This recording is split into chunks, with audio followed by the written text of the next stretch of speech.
Allô tout le monde, j'espère que vous allez bien. Moi, ça va bien comme toujours. Et aujourd'hui, je vais vous parler de Reste avec moi. Et le nom de l'auteur, c'est Ayobami Adebayo. Alors, pour vous faire un petit résumé très court, c'est l'histoire d'Hakim et de Yejid, j'espère que je n'ai pas massacré son nom, qui vivent, en fait, c'est un couple, ils sont mariés, ils vivent vraiment le parfait bonheur, mais Yejid ne peut pas avoir d'enfant. Donc, un jour, il y a une femme qui débarque et c'est la deuxième épouse d'Hakim, parce que la mère d'Hakim a décidé, en tout cas, je ne donnerai pas plus de détails, la femme, elle débarque et elle veut donner un enfant. Donc, Yejid, elle est verte de jalousie, en fait, et elle veut avoir un enfant à tout prix. C'est pas mal tout pour le résumé. Je m'en tiens là parce que je ne veux pas vous donner plus de détails. Et donc, c'est pas mal tout, mais c'est une histoire captivante et une histoire où est-ce qu'on voit à quel point il y a beaucoup de pression dans certaines sociétés, pression sur les épaules des femmes pour avoir des enfants.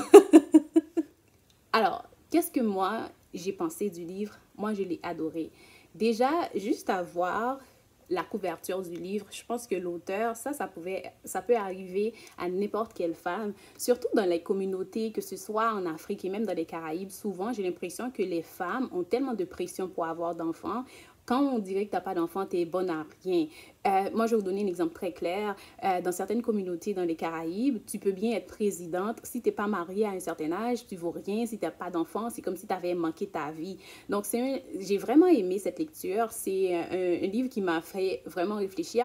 En lisant le livre, j'arrêtais pas de regarder la couverture parce que même le fait que l'autrice n'a même pas mis de face, je pense que c'est parce que n'importe quelle femme qui subit, n'importe quelle femme peut se reconnaître à travers ça, n'importe quelle femme noire.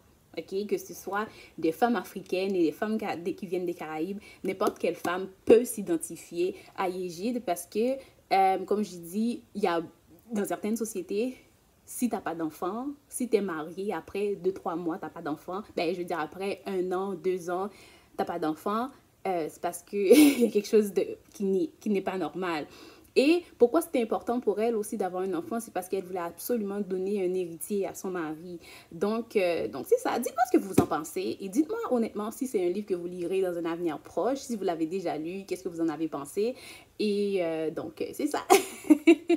Sinon, c'est pas mal tout pour moi. Je tiens à dire merci à toutes les personnes qui se sont ajoutées à ma chaîne. Ça me fait vraiment plaisir, malgré que je n'avais pas mis de vidéo. J'ai quand même eu quelques abonnés. Merci beaucoup. N'oubliez pas de me donner un beau pouce en l'air si vous avez aimé le clip.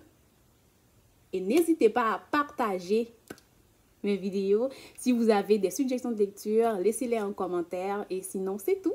Je vous dis bye et à la prochaine.